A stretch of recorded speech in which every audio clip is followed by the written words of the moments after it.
Hey everybody, it's Carol with Stampin' with Carol. I'm a independent demonstrator for Stampin' Up, and I'm here today to show you how to make my favorite lovely new Christmas card with a horse and sleigh set. And it's just a really simple, fun fold card, very easy to make. You can make it in no time. So the first thing you want to do is cut a piece of paper that is 5.5 inches wide by 10 inches long. You're going to score it at 4 1/4, and let me pull my thing out here so I can finish scoring. Can never get this thing to come out easy.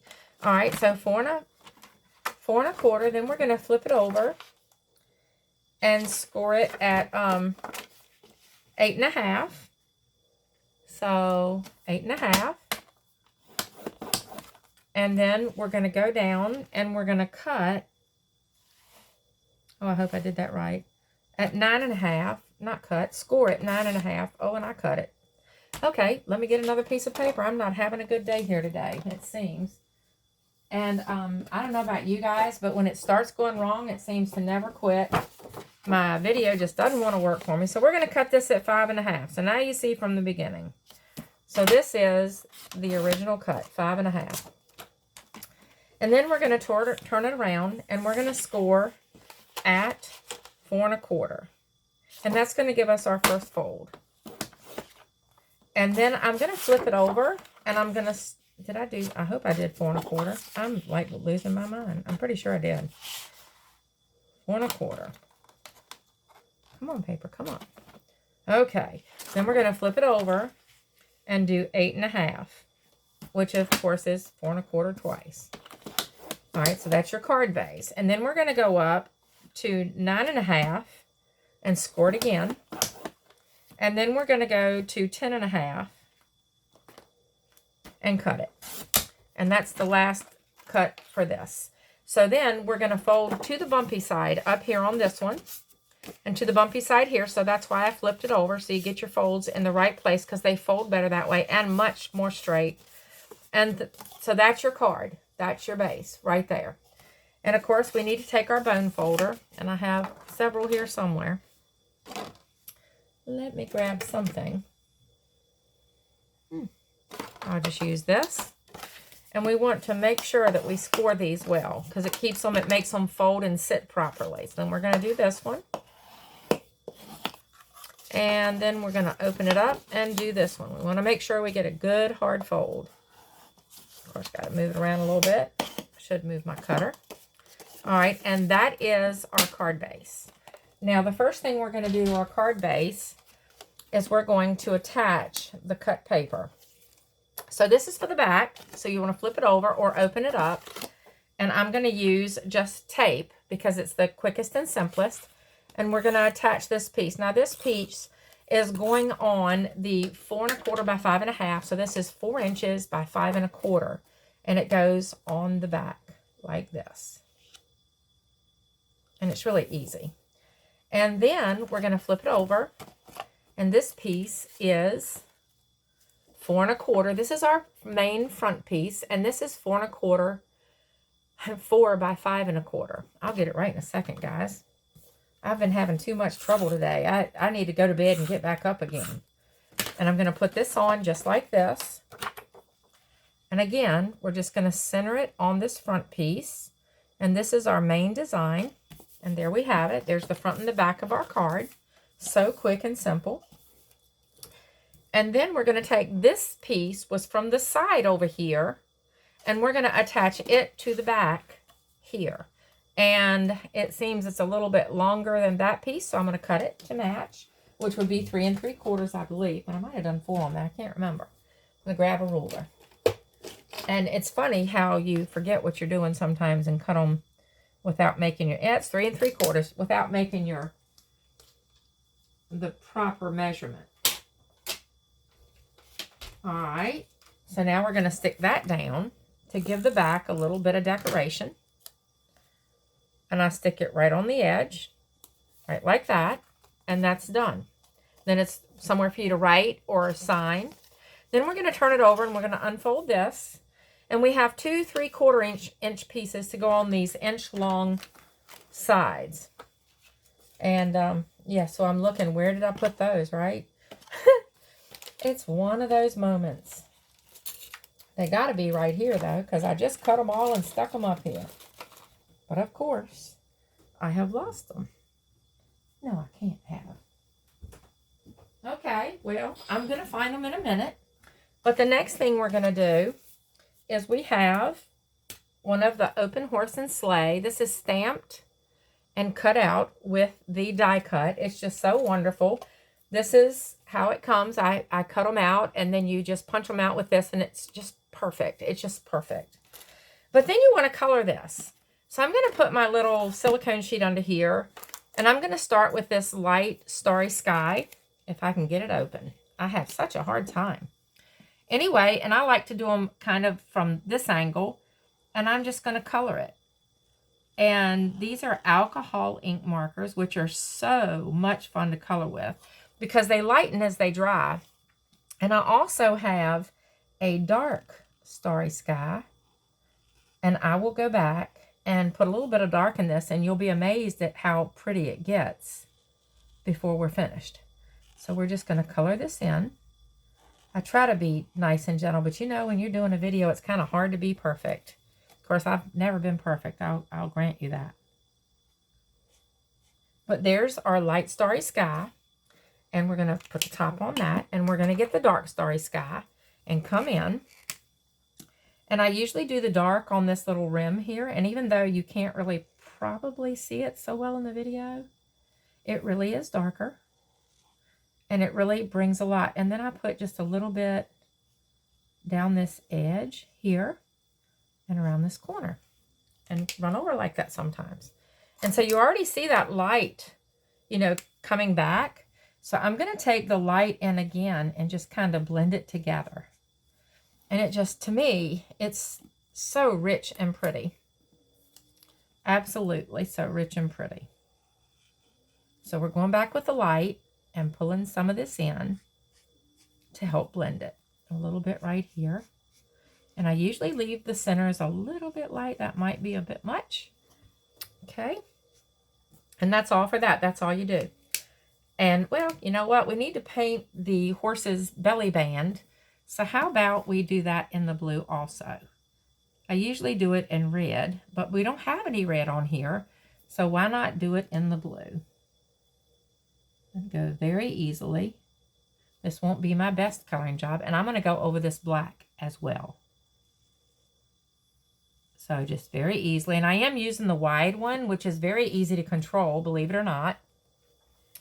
But you can use the smaller tip. These come with a large and a small tip. So you can choose whatever makes you comfortable. And the more you practice with them or color with them, the better you get at it. And it's just so much fun. And then I'm going to use the red for my lady's coat. I have a lady and a gentleman in here, and she's going to have a red hat on and a red coat. So we're going to do that a little bit quickly. This is just a marker, a Stampin' Right marker. I did not have the real red in the alcohol markers, and I thought, well, I'm just going to use this one. And I just have to be careful because you can't blend this one, really. So you want to be good and not go out of the lines much. Maybe I do a little bit, but not a lot.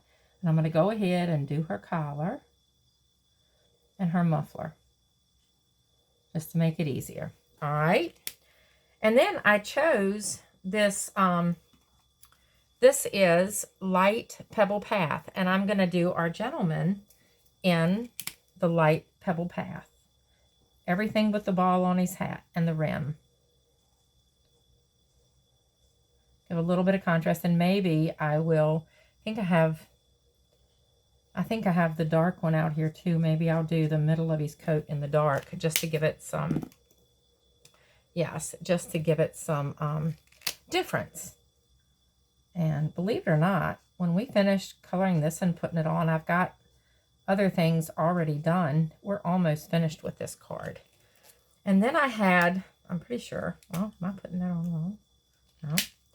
And then I had, is it the winter wheat? The pecan pie for the goodie bags down here. It looks almost like a ham. You remember, well, y'all probably don't remember, but when I was a little girl, hams came like in, they were like netted bags. And that's what that looks like to me. And I'm going to do this goodie bag over here because I don't believe it's part of the sleigh. And that. And now the only other thing we have to do, we're going to use a little bit of this light wild wheat to do their skin, which is a little bit darker than I wanted it to be, but I think I think it'll be all right. Or maybe I'll do the cheeks and that and come back in with this light pale papaya to make it a little less dark. I don't think that's the color I used last time, but that's all right. And I mean, that's just beautiful, isn't it? And somehow I've missed what I did for my grays, but I think I pretty much did.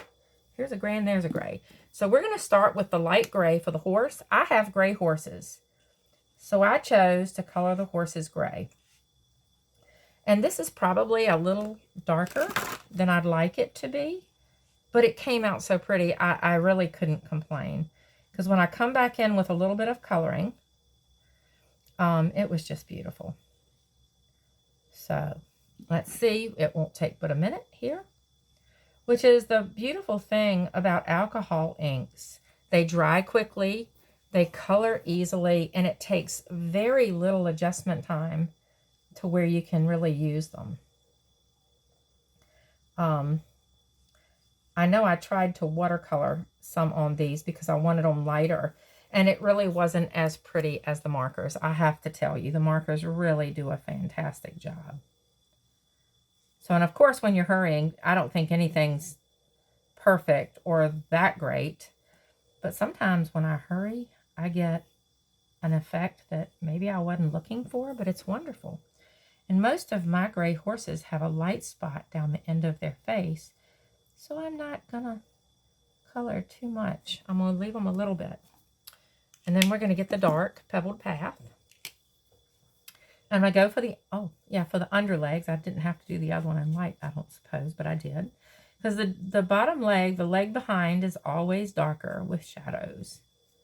So if anybody that paints, you know all about shadows and perspective. And so you're always darker underneath. So we have that. And on this one, we're going to keep it to the bottom half. And I'm going to do the same thing over here. I'm going to kind of flick it in and out like the shadows are shown on it. And the same thing over here. I'm not going to do a whole lot of coloring, just a little bit of darkening down that leg and up on the top. And of course the tail. We're going to go ahead and make the tails a little bit darker.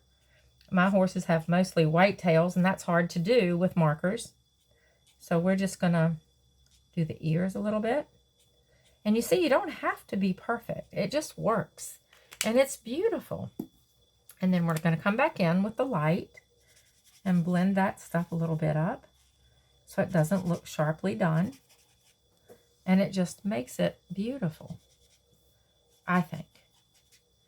All right, let's see. We'll put a little bit of light there and a little bit of light there and a little through here. All right, and there's our gray horse. All right, so we have that. And one other thing I did, if I can put my fingers on it, I seem to, oh, there it is. I also did the runners in a holographic paper. And I will put just a little bit of this on here. I would normally use wet glue. Trying not to do that and make a mess, because I always make a mess. And you just put it on here like so. And I didn't put enough on so that I can't straighten it out if I want to. And I think I need to. Oops. I'm not making it better. I think I'm making it worse. Hold on here. Okay, there we go. And the last thing to do to this horse is we're going to put a little bit of glue on the runner and his feet. Oops, I got to find those pieces of paper. Where did I put them? Have I covered them up right here? Or have I moved my stuff and gotten on top of them? Because I had them. I'm going to get a piece of paper. I'm going to take this right here. I'll be right back. Oh, you know what? I don't think I cut them because I wanted to use my small cutter. 1 second here. We're going to have them done. There's one.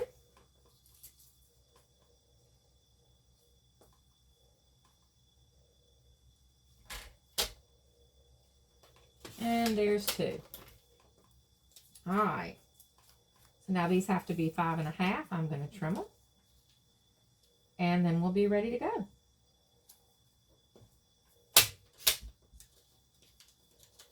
So I hope nobody else has had the terrible flubbubs I've had today on YouTube, because that's just horrible. I have to tell you. You know, you think you're doing it right. Oh, I think I cut them a little bit long, didn't I? Yes, I did. Give me 1 second here. So that's 5.25, not 5.5. What am I thinking? But oh my goodness, what a mess I've had. It's been hard. And I don't normally have a hard time, so that's a little bit different for me. And there we go. There's our front. And let me trim this one down to 5.5.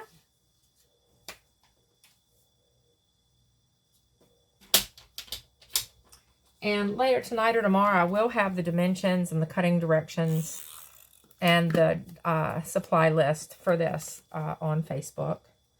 And I hope you guys enjoyed this. Oops, I thought I cut that and I did not. How did I not do that? I hope you guys enjoyed this half as much as I did, because this little card is absolutely so easy to make. It's unreal. And not only easy, but it's actually fun because it is so easy. I didn't cut that perfect, but it's on the inside. And then the only thing we have left to do, I've already got the glue on here. We're going to tack our little horse and sleigh down here at the bottom. And then I have this already fixed with my piece of ribbon to go in it. This was a piece of white ribbon. I just colored it with the alcohol ink. And yes, I get it on my hands a little bit, but it absolutely does a wonderful job. And so I used a tag maker in to punch the end of the tag, and then I fussy cut the blue behind it. I really like the outline behind the tags, especially when they're white, because it just makes them show off so much more. It gives them a little depth and character. And the ribbon, tying the sleigh and the paper and all of that together, I just think you can't do much better. And it works well with the red. I have a bunch of others in here, and I'm looking. I don't know where I laid them. But it's just whatever color combo you choose, it works. So here is our little card. And I hope you like it. But it is absolutely wonderful. It sits up so nicely.